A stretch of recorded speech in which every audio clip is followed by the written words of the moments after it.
যুদ্ধকালীন সময়ে ফিলিস্তিন গেছি কেমনে? আসলে ওই যে আল্লাহ রাসূল বলছেন ইন্নামাল আ'মালু বিন্নিয়াত, মানুষের আমল নিয়তের উপর নির্ভর করে।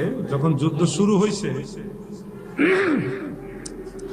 ওর থেকে আমার একটা মনের ছিল যে আমি ফিলিস্তিন যাবই যাব। এর আগের থেকে প্ল্যান ছিল, একেবারে নিয়ত করছি যে যুদ্ধ চলাকালীন আমি হইলেও যাব, যুদ্ধ যদি করা লাগে তাও যাব, মানে 100% নিয়ত, নিয়তে কোনো ভেজালই না।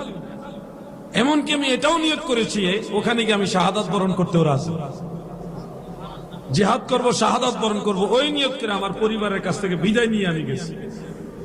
ভিসাটা আল্লাহ পাক দয়া করে ব্যবস্থা করে দিচ্ছে, আমরা 9 জন একসাথে ভিসা পাইছি।